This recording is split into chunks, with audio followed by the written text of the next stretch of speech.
To listen on Spotify, click the link below. All right, so let's get on with the podcast. Last week, ladies and gentlemen, I had the pleasure of performing on the David Letterman show, and most of you went out, you watched it, and you all sent me wonderful emails about it. And I would read you the wonderful emails, but they're not funny. But you are in luck. You know what ones are funny? The ones where people did not like my performance. So let's read a couple of those, shall we? All right, let's read the hate mail here. So what happens with all of my hate mail is when people don't like my act is you can't just write me, evidently, and just say that you don't like my act. You don't appreciate what it is that I do on the stage. What you have to do first is you have to establish what an incredible sense of fucking humor you have and how open you are to all different forms of humor. You know? It's that classic thing like those douchebags on YouTube. Obama's a fucking idiot, and I'm a Democrat. Right? So then we can be like, wow, this guy is left, and even he doesn't like this lefty guy. So this is what they do. All right, so these, both these emails follow to a goddamn fucking T to the motherfucking U and V. They follow it. They follow that pattern. Bill, just read the fucking thing. Okay, here we go. All right. Hi there. This is how this one starts. Starts off nice enough. Hi there. I've been a fan for a while. You seem to have a unique take on things. Look at this, huh? Pat me on the head. Let me sniff her hand, making me nice and fucking relaxed. I loved your bit about the muffins and the mass vehicular murder. So there you go. She just showed how her sense of humor spans the globe. Whether I'm attacking food or actually running over human beings on the sidewalk, she finds it all funny. Though, and here's the rub, as a stay-at-home mom, I now completely despise you. I did this bit about being a stay-at-home mom. So anyway, she says, the hardest part about being a stay-at-home mom is being disrespected by everyone. I now hope the worst for you. Despite what funny acts you may think up in the future, you are a jerk and deserve the worst that life has to offer.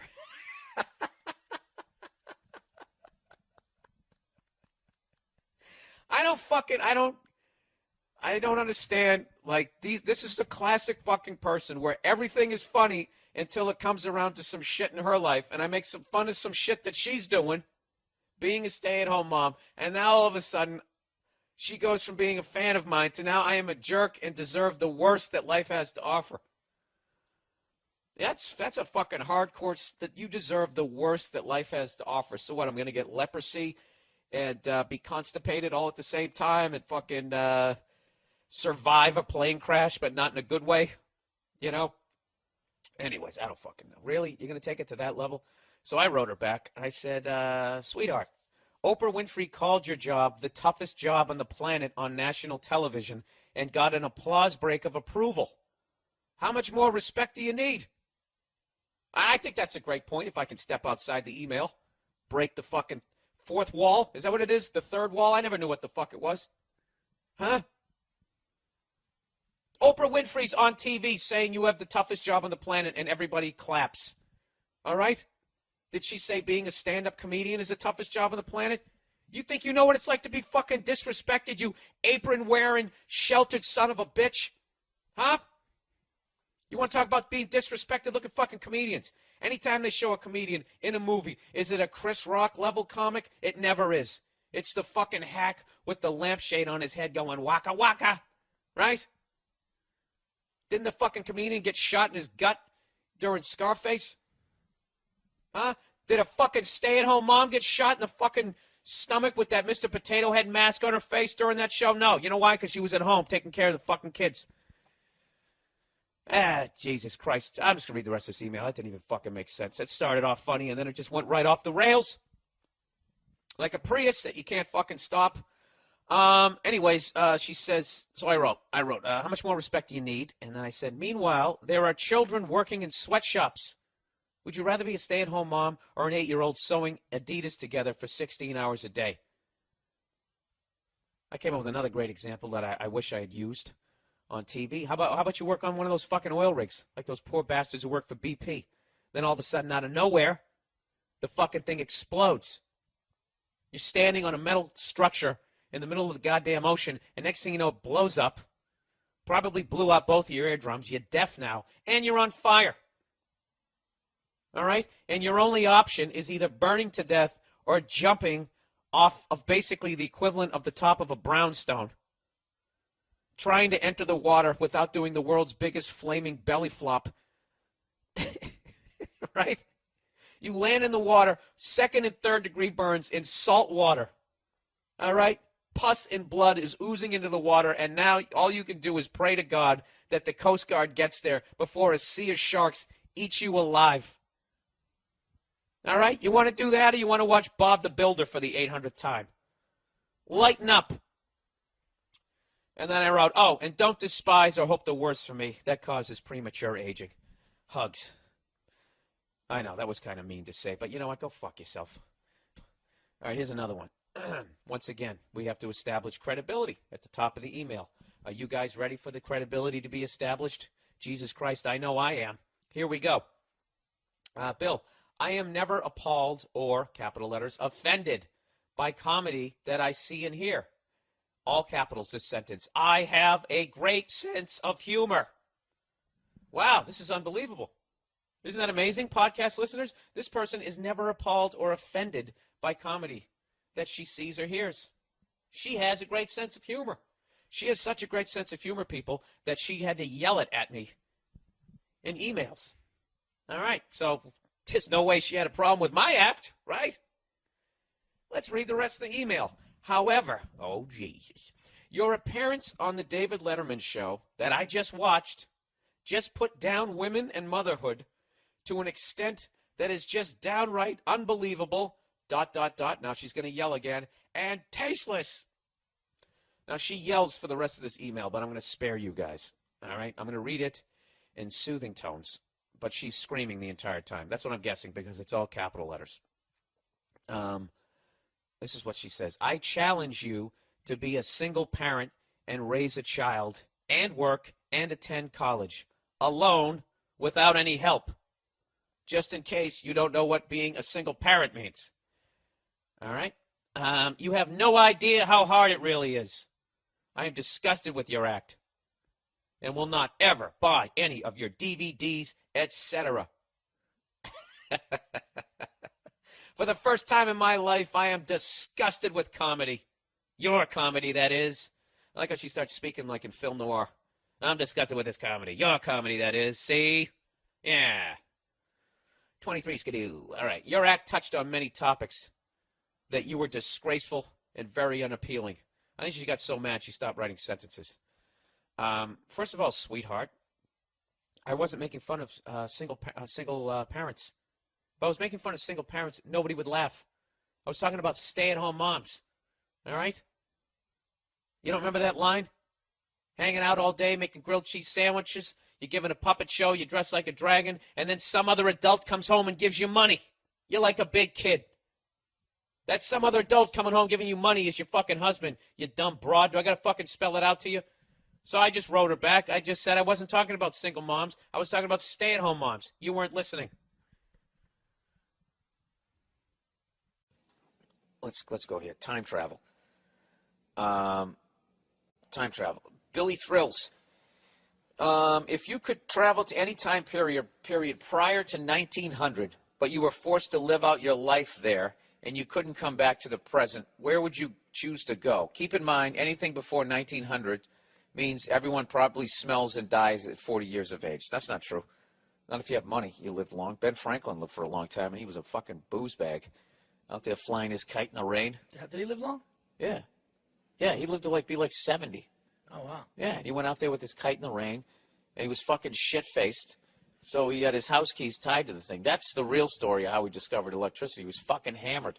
Are you serious? Yeah, he was out of his fucking mind. And if he was actually stone sober, he probably would have died because he would have tensed up when he got electrocuted. But because he was drunk, he was all relaxed, like, hey, man. Yeah. And he just rolled down the hill, landed on his bald. That's actually how he went bald. He went down the hill when the lightning struck. It hit the key, and it blew the top of his head off. What? Yeah. New studies have shown all of this. No, I thought it was just fucking male pattern baldness. No. He got elected. No. like 30% of people, this is the worst thing, they never talk about it. If you get struck by lightning, like, you immediately, it blows off that top part. Are you serious? Yeah. And it doesn't come back either. Well, it wouldn't make a difference with me, but fucking. That's why, like, Michael Bolton does that charity. He does that charity thing for Don't tell me he does a charity for people that get struck by by lightning. lightning, got their hair blown off. I can't believe you believe in this shit. I'm just making all this up. No, yeah, the fucking top of the head. Yeah. No, it doesn't. But does he have a charity? Michael Bolton? Yeah. Yeah. But not for that. No, Oh, fucking, you committed to that. I did. All right, let's continue. I was sitting here like, this fucking. Dude, that was getting so deep, I couldn't keep a straight face. I'm like, there's no way he's believing this one. All right, this one. Skidded down the hill. I said, that's how he went bald. And they go, no, wait, here's a better lie. You're still like, really? Is that what happened? Jesus Christ, Paul. What's the world coming to? All right, Paul, if you could live any time period before 1900, anywhere, anytime, Oh, man. where would you go? I don't know. I would go somewhere where there was a war. But wait, but in the question, can I take things from present? Let's see, you time traveled any period, 1900. Dude, what the fuck would you bring here? The second you pulled anything out, they think you were a witch and they'd No, kill you. what I'm saying is I would go to there with like shit that they don't have now. That's what I'm saying. And like in a war though, and I fucking just lace, like if I took a side, you know, you go with a couple Uzis or a fucking machine gun, you just fucking lay, you'd be a fucking god forever. You'd be a hero. You know, you'd be a god. So what are you going to do? You're just going to walk out in the field in your Nike fucking sweatshirt? Your Jordans? Yeah, just walk out, dress like this, and they would be like, you know, when they were packing muskets and doing the whole thing. And I'd be like, no, guys, I got this. So what year? And I would just I just fucking, and they would be like, oh my God. I would just be the fucking man forever. I'd be the man forever. You imagine that? Yeah, I'm trying to wrap my head around where they're not completely freaked out by you. You're going to go, so what, you're wait, saving first of all, what year are you going back to? Well, he said what? He said prior to 1900? Yeah, so what year are you going back to? The packing muskets. So what are we talking here? Well, there was a couple of them, wasn't there? What is it, like 1870s, 1870s? right? Well, by 1870s, they had like the Winchesters and those repeating rifles and that.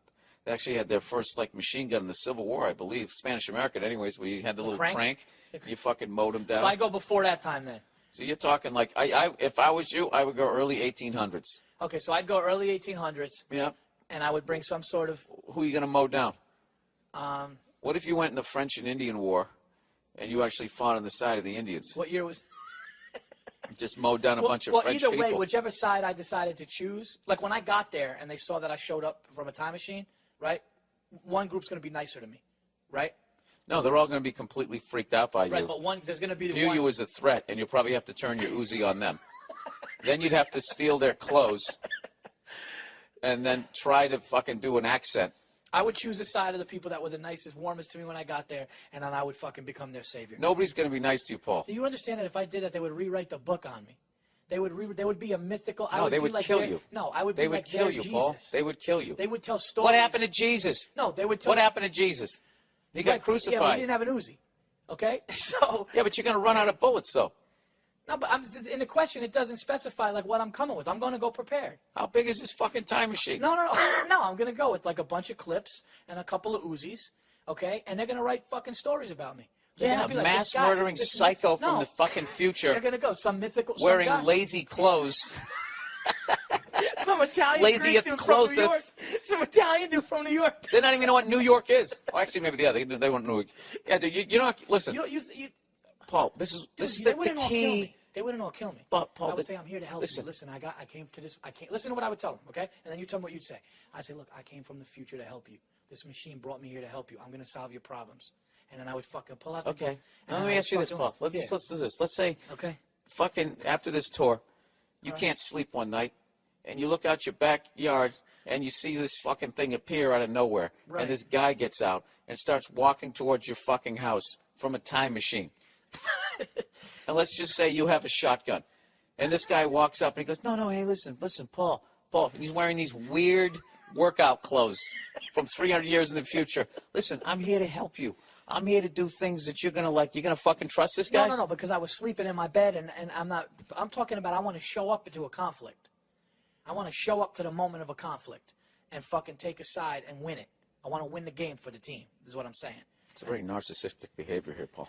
You know? You think you're just going to show up on a battlefield? They're going to be like, our brothers. Show up and you fucking walk out of this thing with a hoodie, sweatshirt, and a fucking Uzi. Yeah, and the Union Army and the rebels are not going to, like, one of them is going to embrace you. Yeah, one of those groups are losing fathers and sons, and I go, I got this. Fuck the musket. And I just fucking lace out an army. They're going to look at me like, dude, this guy, what are they going to do?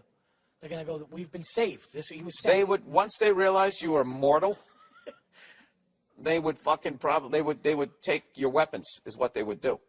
How they getting the Uzi from me if they're fucking packing a musket and they have knives? Because, what are you talking about? Because you're going to have your fucking back to them. If you're shooting at the other guy. Paul, you know what they're going to do? They're going to probably act nice to you. This would be a hilarious and then what they're going to do is they're going to try to figure out where the fuck you came from.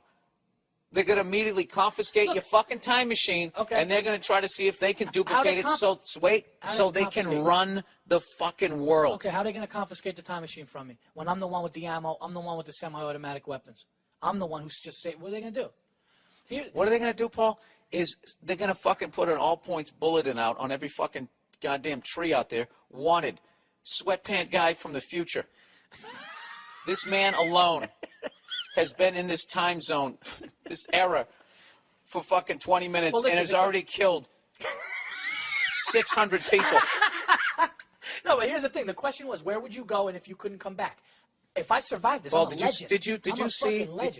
Forget about. I know you didn't read anything in history. Yeah, let's just talk movies, history. Okay? Yeah, World War II. Like what? That there's muskets in 1870? No. What fucking They're World War packing II the and guns. shit? I mean, in 1870. I just laugh so hard at seeing dots. No, World War II. I read about shit.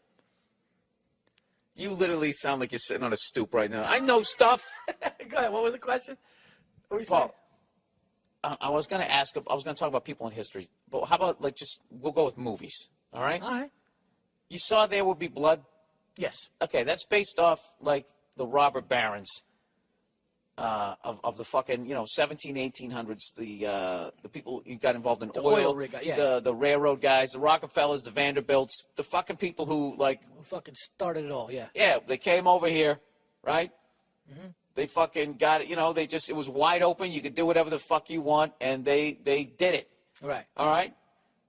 It's funny, I made fun of you for being stupid. I can't even explain this. These guys, the J.P. Morgans and all these types of fucking guys, when you show up with this machine where they can fucking change the past, they can change the fucking future, these sociopath psychos are not going to let you, Paul Verzi, once they fucking sit down and they talk to you, Paul, they see where the fuck you're at, they will pretend to be friends with you. And when the second you set down your Uzi to have a little bit of mutton with them in their villa, they would cut you ear to ear. No. First of all, I'm too fucking street smart to ever put my Uzi down and let them and start fucking drinking tea and eating crumpets with these fucking I don't like how you think you're street smart in every fucking era. Like you know what the signs are in 1812. You think I'm gonna leave my fucking Uzi down when nobody's got one? That's gold to those people. That ends problems. I would never do that. So you're gonna become friends with these people, always having a gun trained on them. So That's what you're telling me? No. So how about this? This is what I could also do. I could get there on my time machine and I could befriend one person, and I could let them know that I'm here to help them if they need and tell them what I could do, and then maybe they can say, hey, listen, when we get into when the rebels come, I got a guy. You know what? I wasn't even listening. I was thinking about what I was going to do. All right. Well, what would you do? I would go back to, 1900? I would go back. Keep in mind, anything prior to 1900, I would go back to 1899. Okay? It's because I want the most up-to-date medical fucking shit available for when I come down with, polio or whatever bullshit that's going to hit me. What I would do is I would try out and make a Major League Baseball team. And I would fucking destroy them. With my knowledge of nutrition, my 120 years in the future, my knowledge of nutrition. You know what I would do? I would take some PEDs back with me before they even know how to test for it. And I would fucking roid up. Fucking just give Babe Ruth. And I would try out for the Boston Red Sox, and we would win it for every fucking year right through the 20s. That's a great idea. That's what I would do. But you'd have to go back with steroids. Yeah, you'd have to go back. You'd have to convince these people that you're going to inject I still don't think I could hit a curveball, though.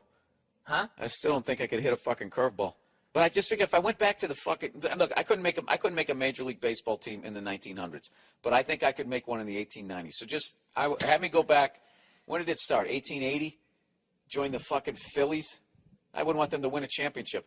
Well, who's the first 16 teams, right? When did the fucking Red Sox come around? They were the first. The Red Sox came around in what? 1890. Early 1900s? I'd like to play whenever they built Fenway in 1912. I would just like to come up to bat. God damn it, I couldn't do it. So I'd have to go back. But I'm my age now. I'd be too fucking old by then.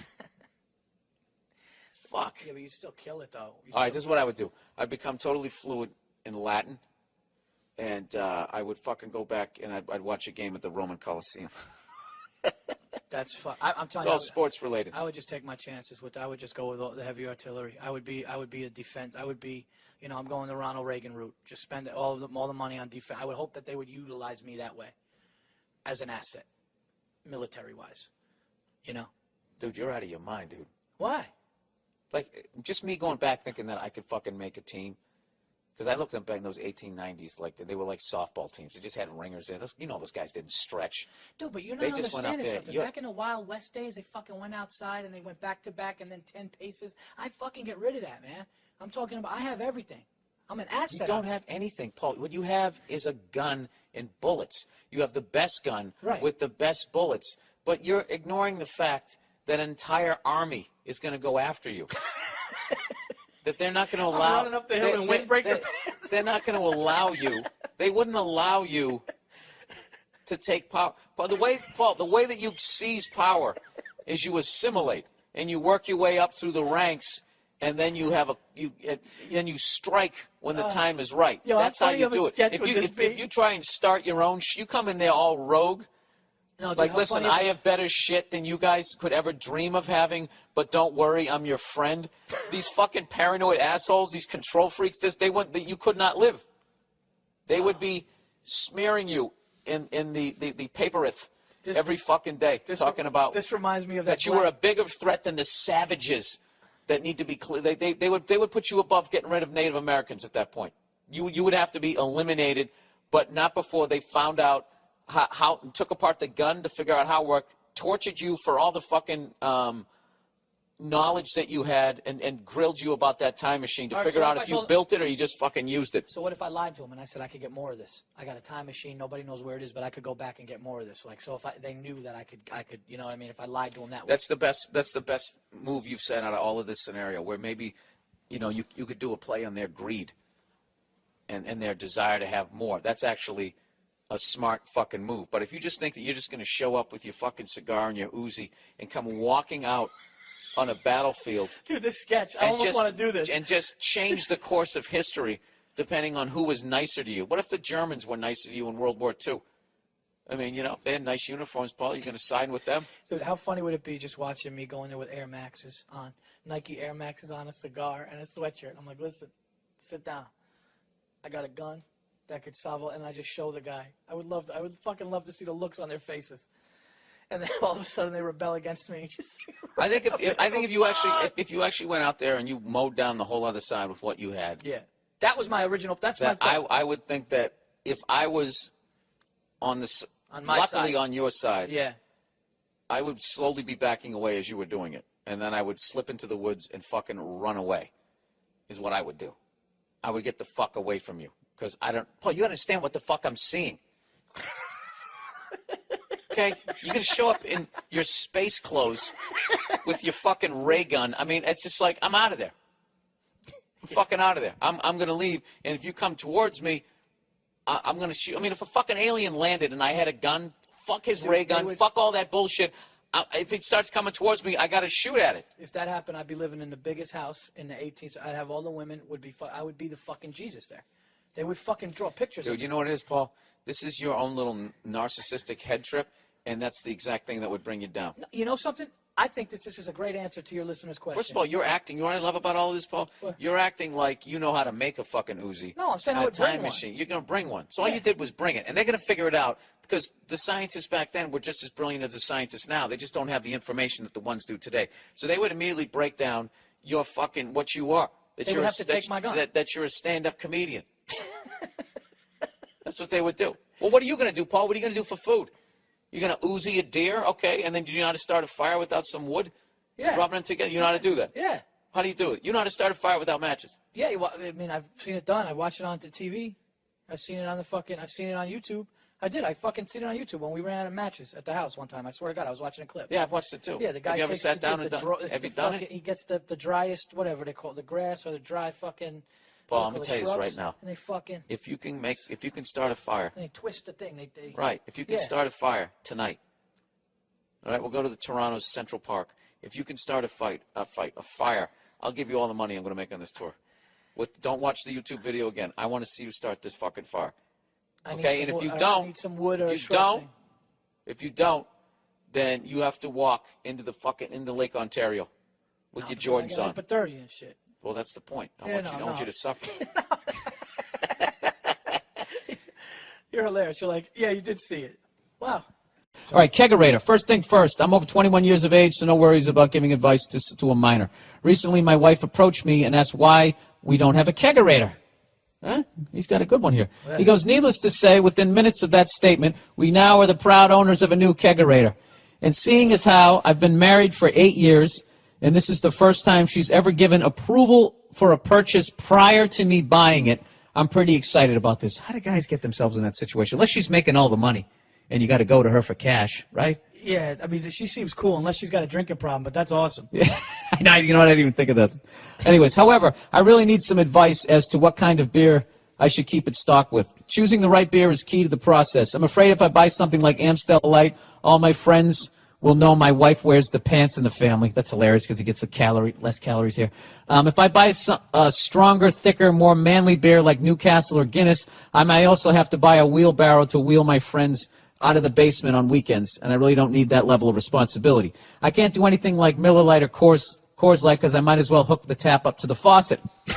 That's true. That's very true. I said that a long time ago, that Coors Light, that's like vitamin water for alcoholics. Like all my friends, yeah, just, I'm on the wagon. You're like, dude, you're fucking drinking. Yeah, it's Coors Light. I narrowed it down to Dos Equis or Labatt Blue. The only thing with Labatt Blue would be if any French Canadians find out I'm fucked because, those bastards would be knocking on my door 7 days a week. What do you think, Paul, if you had to get a kegerator? If you had to get a keg, it sounds like this guy doesn't want to go domestic, but he also doesn't want to go really fattening. Sam Sam Adams? Yeah, Sam Killians? Maybe a nice pale ale. I would just go classic. It's a keg. It's a fucking keg. I would go Budweiser. Isn't that such a weird thing for your wife to just purchase, to be like, yeah, you know what, I got that. Like, that's pretty fucking cool. That's beyond cool. That's weird almost. Like, if Stacy came home, I would just be, yeah, I got this big wine rack. I'd be like, what the fuck? Yeah. She starts doing like little kegerator headstands. They have girl push-ups. She does like the girl version of a fucking keg stand. What beer would you put in there? I get Budweiser because that's like a classic. Like who's gonna come home? Dude, what are you going to come home like Norm on Cheers and you're just going to start pouring yourself a big mug of beer? You're going to be a tub of shit. So I figured the only time you're really going to be pouring like that is if you have guys over for the game. Budweiser is a nice middle of the road that everybody's going to like. You drink Bud at the game. Yeah. It's not one of the light beers. Don't you feel like shit now? Like now that I'm 33 years old and stuff, so my metabolism is obviously slowing down. But I got to be honest with you, man. When I drink 3 beers, I feel like a fucking fat, bloated. I could feel my tits getting bigger. Yeah. I could feel You're about ready to enter your whiskey and scotch years. Yeah, I think so. That's what you do. I think so because beer just gives me that bloat, and then you get tired. Whiskey, if I drink a whiskey on the rocks now, which is kind of dangerous. Whiskey, yeah. Scotch, that's like a vaporizer for alcoholics. Like, vaporizer, you have like vaporizer. If you're gonna smoke weed, is the way to do it. I would think because it filters out everything except the shit that gets you high. You take a hit off it. There's no burning sensation. It's like a mist. And I swear to God, if you get high with a vaporizer versus drinking 3 or 4 beers, like just the fatty tissue you're going to build on your liver, like I would think that a vaporizer is, obviously no research here because I'm an idiot, but I just by looking at it, that's arguably the healthiest way to get fucked up. You know what I mean? What's the most healthy to drink? What's more healthy? I have no idea. For fat. Well, I would say for not being fat, look, if you get like you just drink hard stuff and you drink it on the rocks or you just drink it neat, and what people get fucked up is they drink like Jack and Cokes. You're drinking sodas all night. See, I don't know all those fucking like alcoholic words like neat. I would just be okay, give it to me regular. Yeah, neat is no ice. That's just straight. Okay. And then rocks is obviously with some ice, but you don't want to mix it with anything like, I guess twist the lime. The older you get, you just want to go right to the fucking. You get right to the point. The older you get, it's like how old people fight. If they're gonna fight, they're not gonna sit there and try. Who used to do that bit? Like Richard Pryor or somebody. They're not gonna look cool. They're gonna immediately try to blow out your knee and just end the shit. They'll kick you in the balls. They don't give a fuck. That's the way old people drink. Like I've heard somebody was a bartender said when somebody comes in, if they order a beer, I think okay, this guy could be a problem. But if somebody just comes in and they order like a whiskey or whatever, and they're sitting there, and they know how they want to drink. All right, this guy's a pro. He can handle himself. This guy's a rookie. Yeah, He's yeah. gonna get ugly. Oh yeah, he's coming in. Let me get get a shot of Zambuca, a couple. Yeah, you guys want to do shots? You want to round up shots? Those guys, yeah, that's gonna be. It's like a car bomb as soon Yeah. as you start. Dude, is a car bomb the dumbest thing? The Irish car bomb. It's cool because What it is makes it? You drop amaretto into a beer? Is that what is it's a Guinness and it's a shot of no, not a Guinness. It's maybe there's a bunch of alcoholics Bill, I'm right not now. gonna lie to you. The end of this podcast get me thirsty. Oh yeah, dude, I'm ready to drink. Yeah, me too. Like, Yeah, no, we're boozing after this. So sir, I would go with, but okay, so he says Dos Equis or Labatt Blue. You know what I would do? I wouldn't do Dos Equis just because the most interesting man in the world is a little overhyped. I'd go Labatt Blue. I think that's cool. I can't remember what Labatt Blue tastes like. It's Canadian, right? Yeah. But does it have the extra alcohol? No, once it comes into It's this like the country, it Molson doesn't. Triple X has the extra alcohol. Is Dos Equis good? I heard Dos Equis No, is wait, good, though. dude, that's another reason to fucking get into hockey. When you go up to Canada, when you drink their beer, it has twice the alcohol content. You know what the funny fucking thing about tremendous. Canadians are? Other than They're the fact they peaceful say, and neutral. They're peaceful and neutral with everything, but their sport is fucking barbaric, and they drink like fucking maniacs. They do, and they're not peaceful either. They're not. That's just Michael Moore's version of what they are because it worked for his documentary. Dude, they lost a hockey game and they burned down their city. Talk about an unacceptable face. Exactly. Michael Moore's on the head of that. I got fucking 2 words for Canada. Grow up. All right? Here's another 2. Act your fucking age. I'll be in Edmonton at the no, I'm kidding. Verzi's got me addicted to Florentine's podcast, and now Verzi does a pretty good Florentine. Dude, Florentine is the funniest motherfucker ever. Listening to Florentine complain about About something. anything. Oh my god. That Yeah, 'cause that's what robot, guys care that about, robot, right? you fucking kidding me? Fucking It's garbage. Fucking joke. Fucking Fox News robot. Fucking. You got that right, robot. The way he goes like up, or he like drags the word out. It's fucking halftime. It's fucking. That's really good, man. He's fucking funny, man. Listening to that guy complain. Really, like we never seen a beautiful woman Fucking before. guy, Bud Light commercial. It's fucking ridiculous. All right. What do we got here? This is okay. Sunglasses.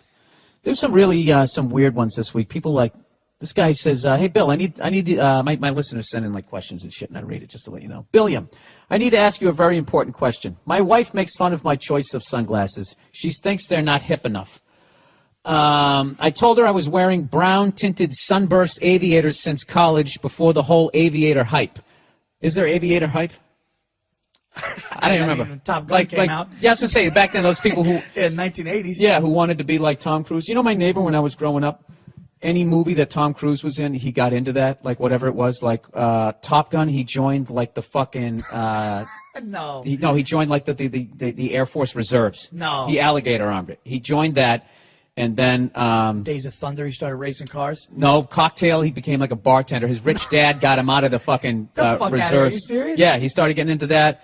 And what else did he do? There was like 3 things, so it kind of became this running joke, like whatever fucking Tom Cruise movie was coming out, and then eventually he moved out to L.A. Finally, just well, why don't I just be a fucking actor, so I don't have to actually join the fucking Air Force. That's Don't know whatever happened to him. So anyway, aviator glasses, which were the Tom Cruise fan / date rapist. Remember that fucking kid I was talking about him? Do you remember that kid who he had the rough sex with the girl in Central Park and she died? no. You're too young for that. Yeah, this guy. What? This fucking psycho. No, he killed her. He tried to say that she wanted rough sex. It was consensual, and I don't know what he accidentally killed her or whatever. That puts a whole other meaning to the word killing it. Yeah. Oh Jesus Christ, Paul. How you doing with the ladies? Killing it. Crushed it. Fucking crushed it. So. Anyways, dude, that's fucking brutal. So anyway, but this guy, you know what? It actually made me mad when he got out of prison. Not only that he got out of, on 2 levels it made me mad. First of all, the guy got out of prison, but the idiots on the news going off on the guy were saying, because when he got out, he wasn't on parole because he did all his time, because he didn't get time off for good behavior, because they were just like, he had fights in prison, he was selling drugs and blah, blah, blah. It's like, yeah, all that says in there is he didn't get raped. He did what he had to do in there to survive. So on some level, you have to respect that, because that's the big fear as a guy. Wait, did he rape the girl? Or it was just rough sex? I don't know what he did. I don't know what happened. That's such a big difference, though. Well, I don't know if he went like Ron Artest, like it was going good and he was excited and then he fucking elbowed her. Why are we joking about he just this? dunked and then he fucking started pounding his chest. Yeah, and then they didn't show the replay because it was a home game. No, he fucking, I don't know. So how long did he do? They let him out of jail? Yeah, he did like all 15 or 16 years because they couldn't get him on murder because he said it was like, I know like on rape trials, like what they always do, like the hardest thing to get him on is when they say it was consensual. So then all DNA is out the fucking window. Then you have to like, it's the worst fucking thing. If somebody does that to a woman, they should be, honestly, they should have like a flamethrower. And they should just have it pointed at the defendant. And Jerry, would you like to read the verdict? Just on the count of rape, we find him guilty in the first degree. Just light him on fire right in front of the family.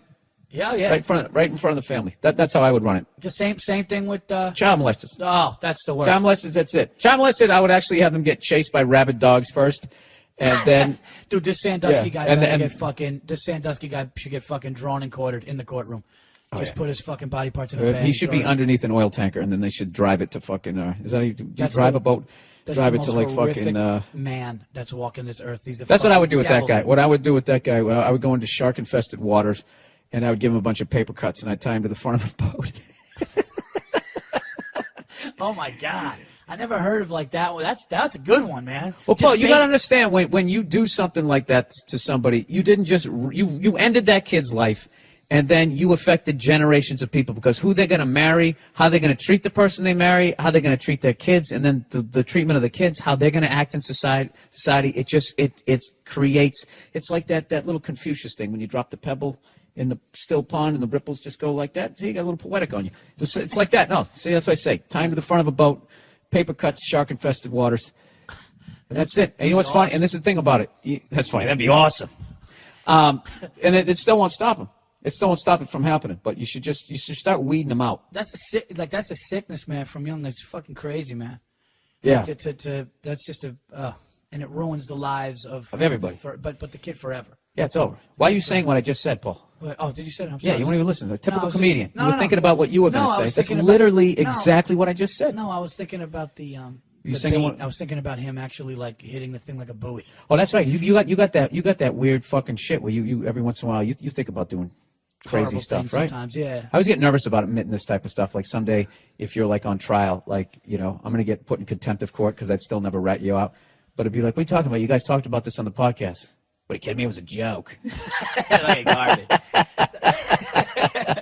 Oh, we didn't ask the fucking guy's question here. We were talking about aviators. He said, what's the breakdown of douchey sunglasses versus acceptable ones? What kind of sunglasses do you wear, and does Nia have any say in the matter? I imagine you wear very non-threatening, low-profile shades. I can't tell if that's an insult or if he's... Sounds like an insult, right? No, I don't think it's an insult. I think this guy genuinely wants to know what he could wear to make his girl stop trashing him.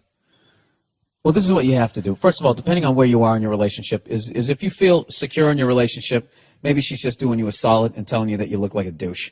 But if she's always telling you everything, what to do, then you have to continue wearing those glasses, and you have to wear them over to her mother's house. Defiance. Yes, and wear them into the house, and don't take them off when her mom's talking to you. That's like a buddy of mine, right? Dude, women, I just want me to say something real quick. Oh, God, more women trashing? I was hoping you were going to be nice to them. It's just like, could you, like, a guy's really thinking about that. And this happens all the time. This guy's got a genuine concern here. But, like, I've heard of guys going, yeah, my girl just looked over at me and looked at that shirt and goes, ugh, it's such a turnoff, take it off. And I want to be, it's in my mind, I'm just like, I want to be like, dude, shut the are you out of your mind? Yeah, but those guys deserve it. They fucking deserve it, Paul. If you let the woman in your life talk to you like that, well, they fucking deserve it. The same way a woman deserves it. If their guy is a fucking asshole, minus them beating the shit out of you. But minus them beating the shit out of you. But like, if they beat you up, then that's just complete bullshit. No, but if they're walking around being a fucking asshole, disrespecting you, that's on you. Okay? Break up with them. But what if the guy says to her, shut up. You know, I'm wearing the shirt. Shut up. Yeah. You see a dick? No. Right. But then it's like, oh my God, don't That's talk a total turn up. That's disgusting. We take that off. Just flip it around. What if you ever said that to your girl? Yeah, exactly. That's disgusting. It makes you look fat. Come on. You'd never do that. No. Even if you said that disgusts me, that would be it. Listen, here's my answer. They would to your, pout through the fucking dessert that night at the meal. Well, here's my answer to your listener's question here. If you like him, dude, and you look in the mirror and you go, you know something, I like the glare, I like if it's orange tint or whatever, you like it, fucking wear it. Paul, you know something? That's why you and your wife are so comfortable to hang around. Because how many times you guys tell each other go fuck yourself? You say go fuck yourself, right? You do that, right? Like, no, we'll just be like, you know something, like, yeah, Yeah, like, shut not, up. Not in a, but in a loving way, like a. Yeah, but you got to keep them off you. The same way she has to keep you off, or if she didn't keep you in check, you'd golf fucking 9 times a week. Right. Yeah. No, absolutely. There's a fine line in what's like, yes, exactly. Dude, I had a buddy of mine, right? We went fishing, right? We were done fishing. We drank a bunch of booze or whatever. We were smoking cigars, and his wife pulls up, and, they told their kid about the dangers of smoking, right? So the kid starts fucking crying, and blah, and there's all this big fucking thing. And the guy was literally in the doghouse. And I guess maybe because the kid was crying, I kind of saw her point, but he's one of those fucking guys. I wanted to say to him, like, dude, you know what would really help your relationship? Next time you drop your kid off in the car, take out a big, fat fucking Cuban and just light it up. Yeah. And I go, what are you doing? I'm smoking a cigar because I enjoy it. When I come home, I'm going to watch a game. And I'm smoking this fucking cigar. And when she says why, you say, because you can go fuck yourself. And I'm telling you, it's a little blunt. You can round off the edges. You might not want to say you could go fuck yourself. But I'm just saying, that would help your relationship. It's like that movie. Remember the movie there with Kevin Spacey? When she comes home, what is that in the driveway? He's like, that is a 1969 Firebird. And I went out and bought it because I wanted it. Go fuck yourself. And you saw the look on her face. There was a shift for the better in that relationship. But doesn't he die in the end? Doesn't he get killed? I don't know. Was that? That was a weird one. He wanted to fuck that 12-year-old. Oh, yeah, Fuck that movie. Sitting there with rose petals falling all over him. So we're saying, you know what? You wear the goddamn sunglasses you want to, sir. That's right. Anyways, I got them into the biggest, dumbest fucking fight last night with my girl, right? We had this great day, Everything's going great. So I stay in. I take a night off from comedy. I say, hey, why don't we watch a movie? You know what I mean? Cap off this wonderful fucking day. Everything's going great. What could go wrong?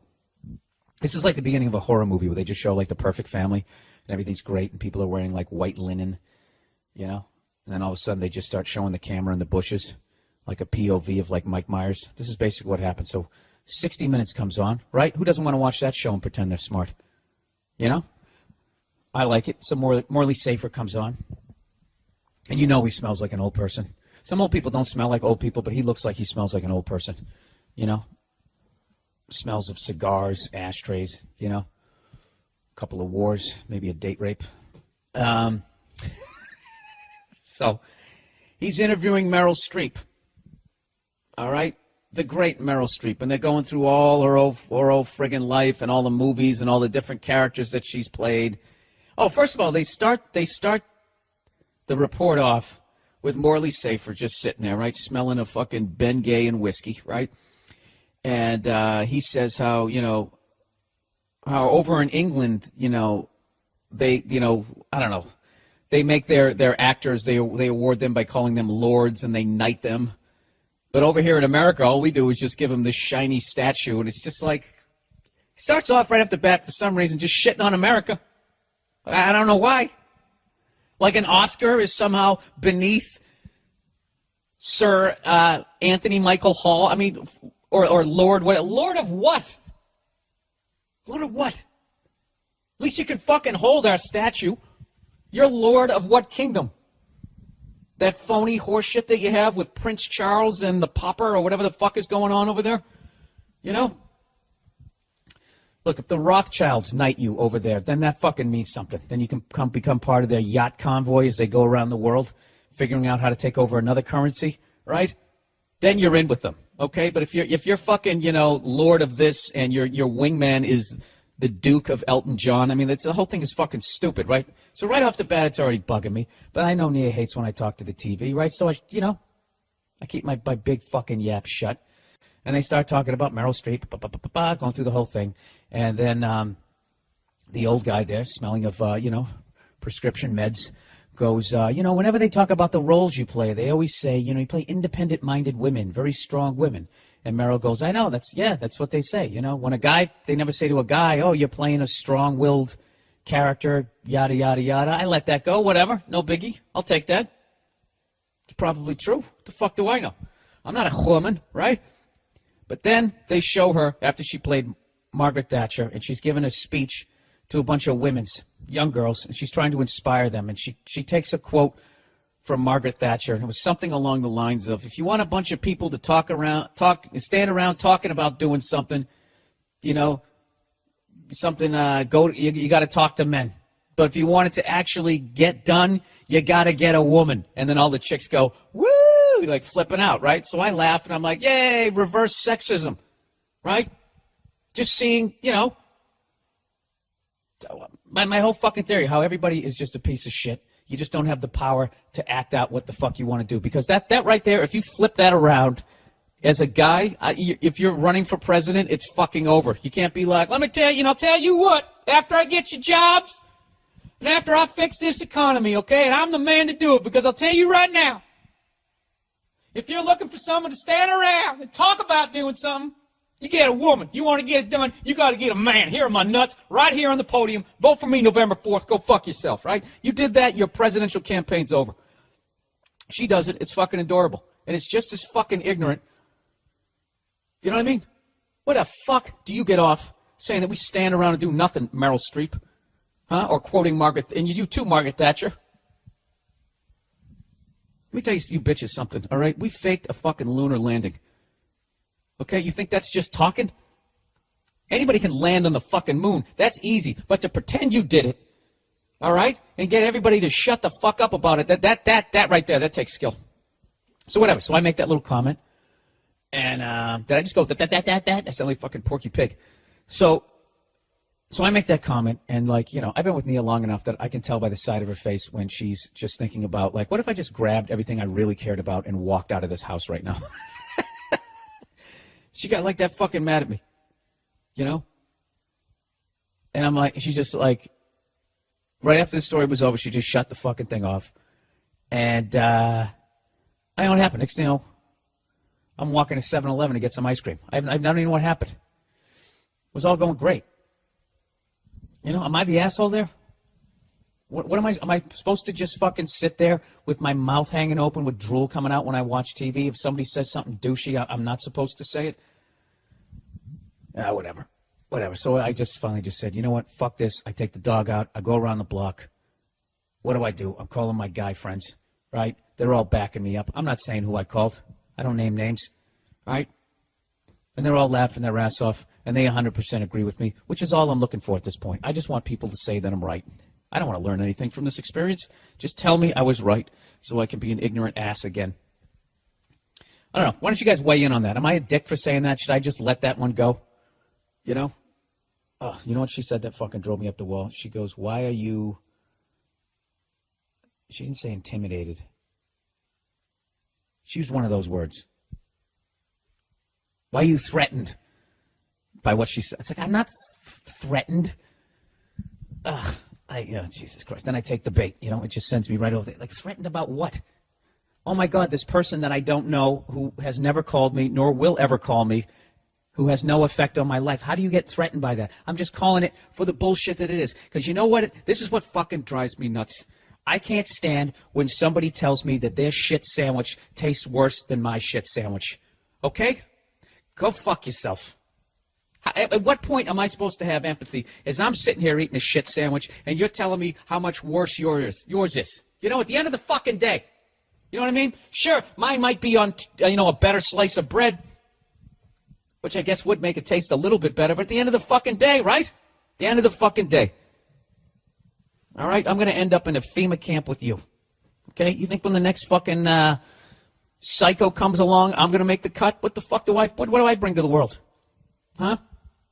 Exactly. I'm going to be standing right next to you. So go fuck yourself. And this fucking woman, every time she sneezes, they give her another goddamn award. She's still bitching.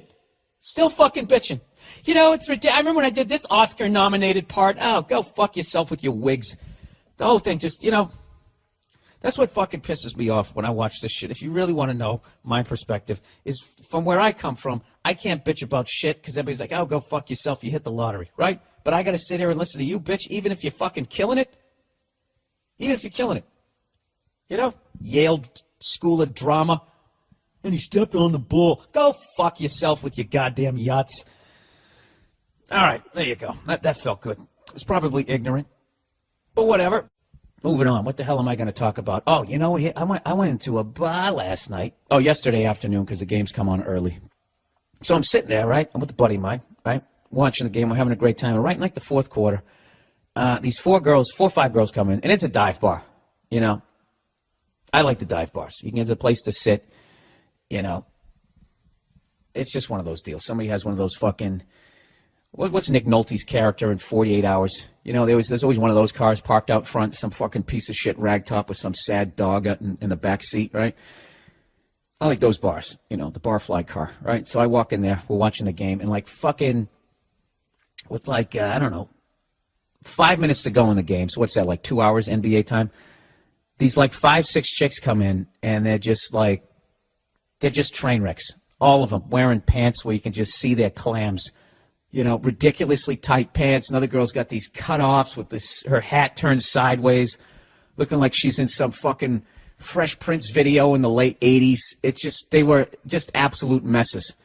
And they start putting money into the jukebox, and they just start singing along. They started singing along to Video Killed the Radio Star, right?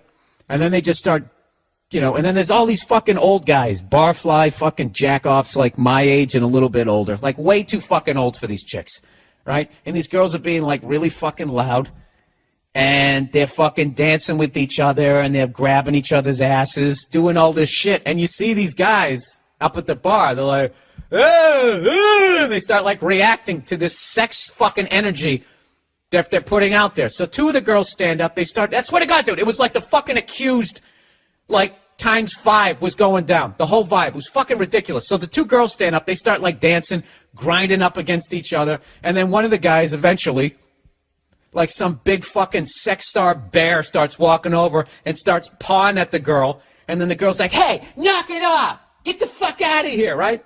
And my buddy, classic, looks at me and goes, she facilitated that entire fucking thing. And it's like, exactly. It was, I don't know if there was strippers. I don't know what their fucking deal was.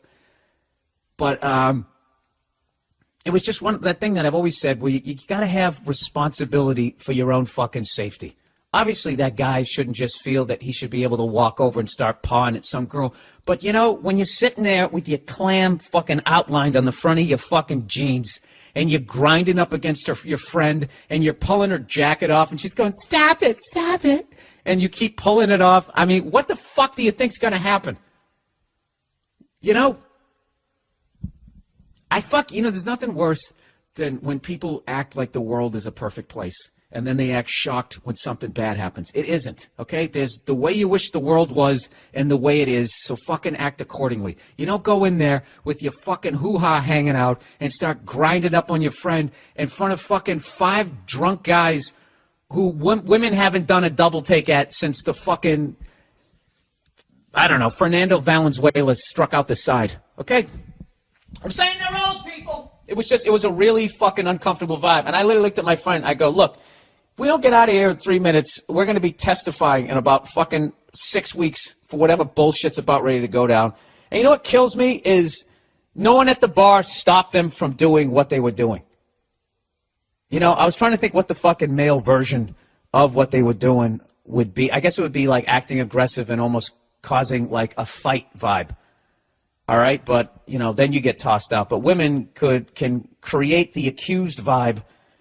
And, I don't know, I'm probably going to get shit for this. But, like, you know, I'm not advocating what that guy did. What that guy did was fucking wrong. But, Jesus fucking Christ. What did your dad do? Did he buy, like, Fisher-Price, How to Be a Whore?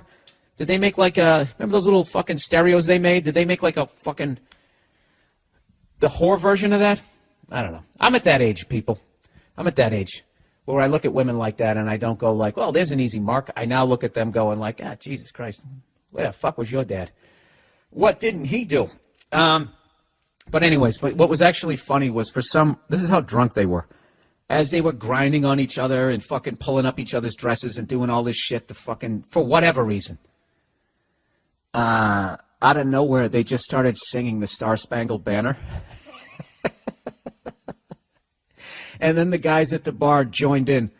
And I have video of it. I'm going to send it to my guy, and hopefully we'll get it up on the site. I got it like halfway through. They sang the whole fucking song. And what was funny was that whole fucking is somebody going to get raped vibe went out the window. Both sides for like a good 3 minutes were in harmony with some sort of support the troops vibe, just out of fucking nowhere. And this is the funny thing about it. This was probably like 7 in the evening. This is how fucking wasted everybody was. All right. Plowing ahead here. Whatever. Women, what do you think about that? Am I being the fucking caveman there? I'm not advocating that I'm saying that those guys, what they did was right, but like you can't.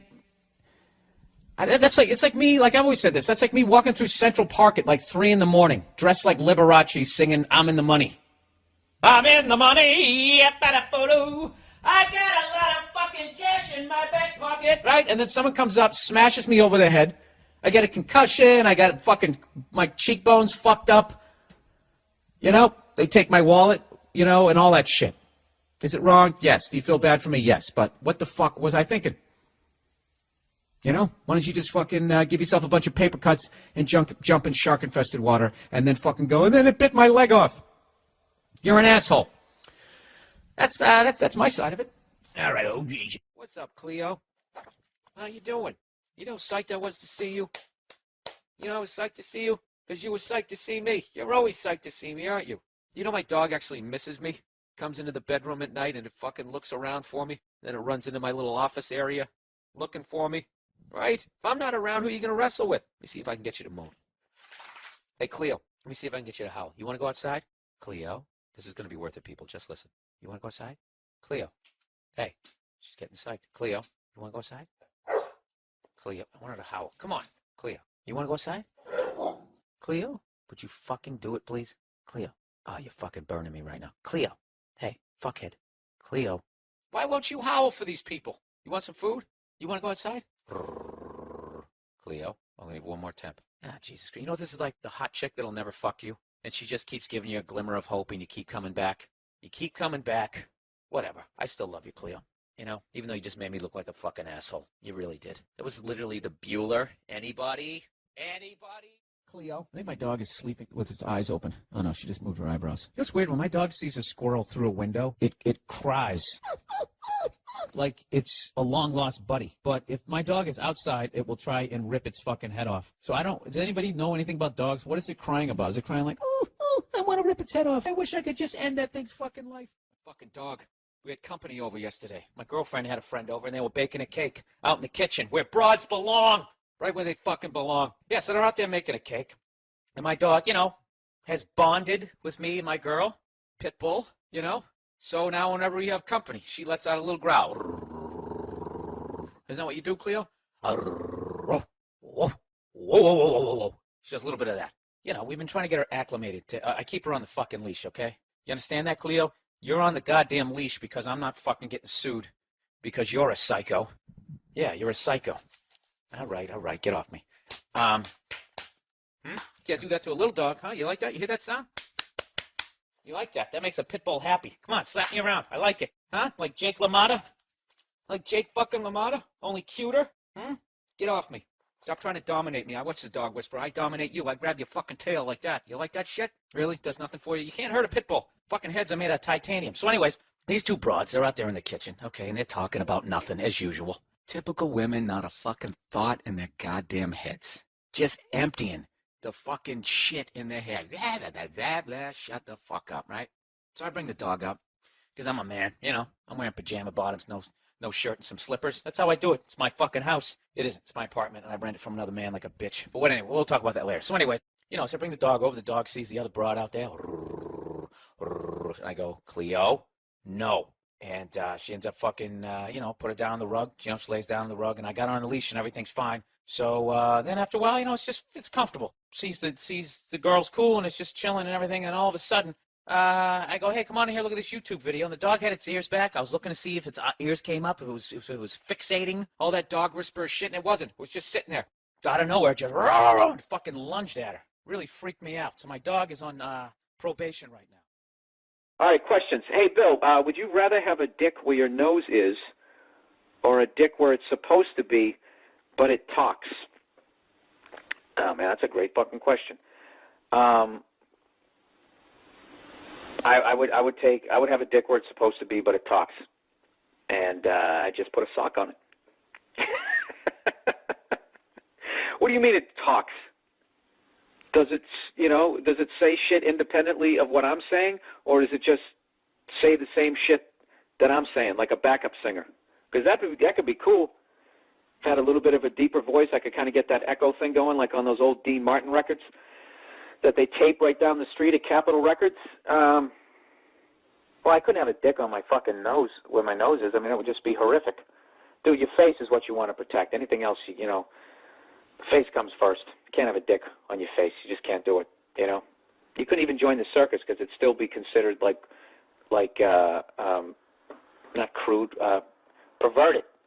Kids couldn't see it, so what the fuck am I going to do with that? You can't even go to Times Square because they closed up all those weird... Does Coney Island even exist? There's no way to go with that, okay?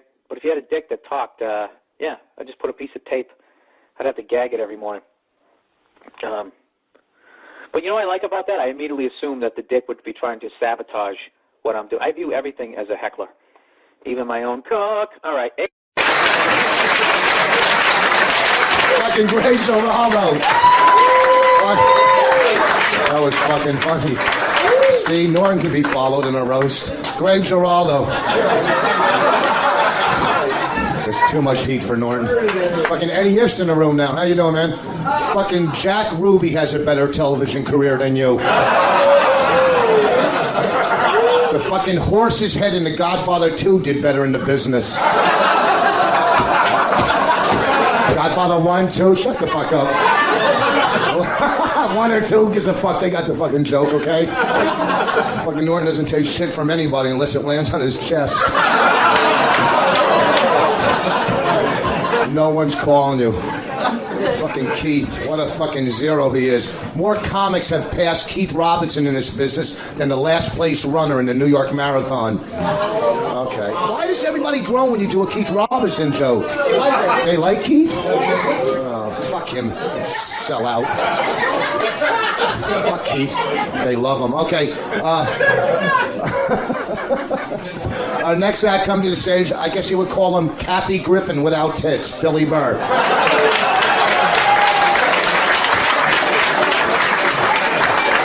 All right, thank you. Keep it going for Rich Voss, everybody. Come on, everybody. And for those of you who saw Last Comic Standing, how about a round of applause for the official end of his fucking career? Come on, everybody. Rich, that was the worst fucking show I've ever seen in my life. I can't believe you said yes to that. Fucking Al LaBelle turned down that show. Jesus, it was fucking unbelievable. He's been in this business 39 years. He's competing with open micers. You didn't even fucking stand out. You should have looked like Christ. You didn't look like Christ. You didn't even look like a comedian. You look like a fucking landscaper who was just trying the shit out on a whim. But you're dumb. You deserve it. Look at Rich. Rich spent $3,000 on a watch and $8 on his teeth. Look at him. He looks like fucking John Elway. He's a football player from 20 years. These can't all be gems, people. There's a decent line, right? Maybe if you didn't spit on somebody every 20 seconds, you get a fucking deal, man. Look at that thing. That's not a bridge. It's a fucking dam. Something. All right, let's move on, because that's dying. All right, Vanessa Hollingshead is here, everybody. Vanessa, I've seen you for like the last 7 years. I got one question asked about your act. What the fuck are you talking about? No one cares about your stupid characters. Just talk about your dick and get off the stage. Too mean, it's a roast. Fuck all of you. It's all right, thank you. It's getting worse, people. I'm starting off with the cute ones. I just got back from the Mike Birbiglia's one-man show called An Evening with Todd Barry.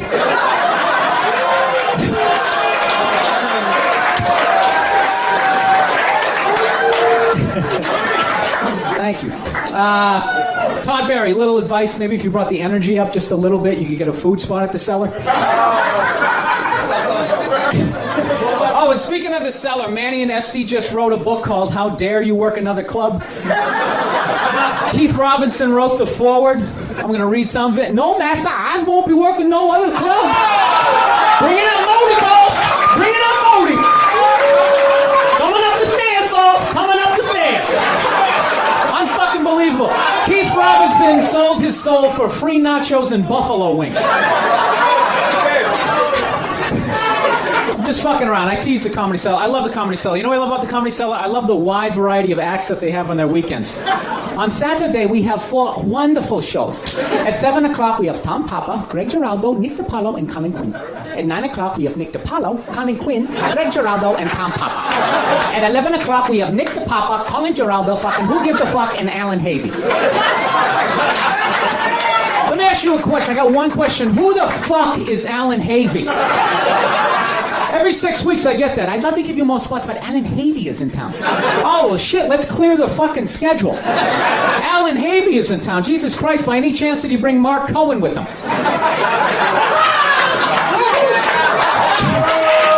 It's a roast, man. I'm letting it go. You like it? Beautiful, beautiful. All right, fuck all of you, because this is still, we're at the halfway point. All right, I worked with the Sklar brothers recently. I got one question for the Sklar brothers. Do they both have to be up there? Is there any reason for both of them? Can't one of them just recite that awful material?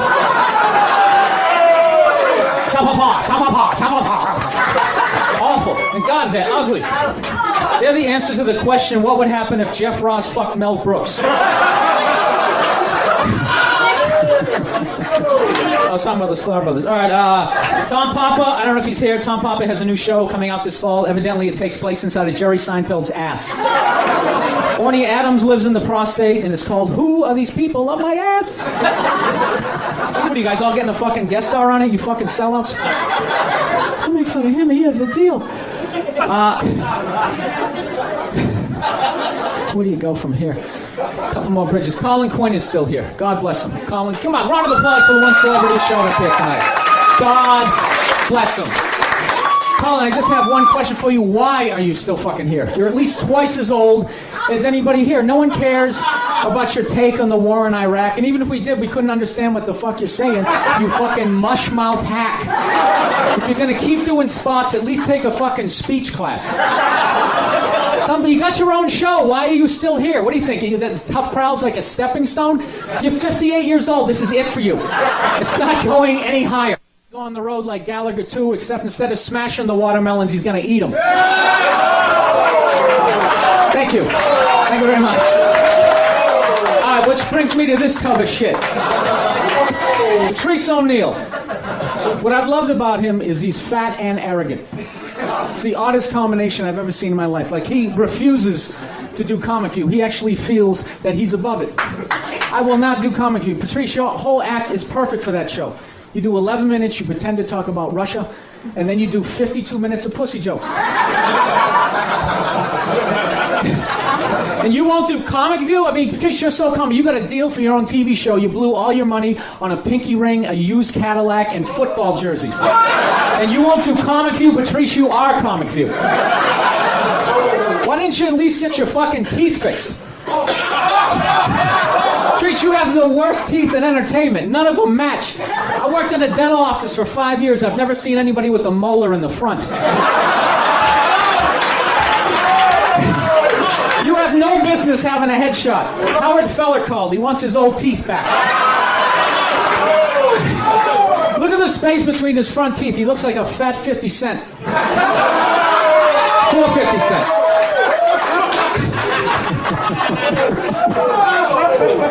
I'm just fucking with him. I do. I gotta do a disclaimer. I'm getting the most fucking groans here. And Patrice is fat. Patrice has that awful fat person bad breath where you don't know if it's coming, the smell's coming from his mouth or one of the folds in his neck. Patrice's breath smells worse than Jim Norton's chest. But I make fun of Patrice. I make fun of Patrice only because I'm jealous of his career. Seriously, he's doing great. He just booked the lead to the sequel to Mighty Joe Young. Patrice, you really do look like an out-of-shape gorilla. You look like that gorilla at the zoo that doesn't want to fuck anymore. I was playing with all of you. God bless all of you. I love you, Patrice. I've known you for 10 years. Seriously, man. I'd do anything for you. Thank you.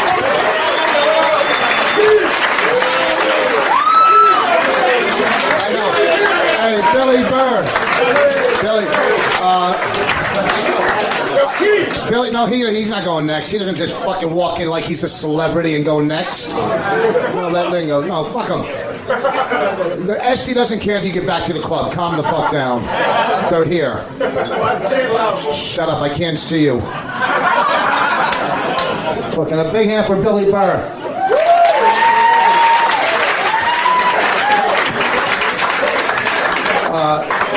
What's that?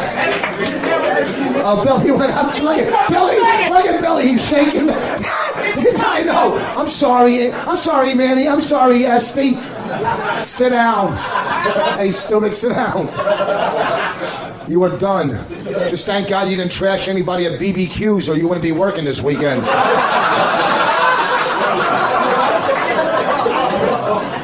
Fucking Billy. Look at him. He's so fucking happy. Surprised you came up here without your FUBU clothing. Fucking failed in both fucking... Oh, no, I didn't say it. Oh, shit. I saw Johnny Lambert. How you doing, man? When did you get back into comedy?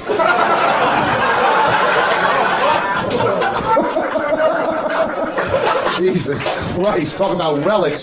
That fucker looks up to D.F. Sweedler.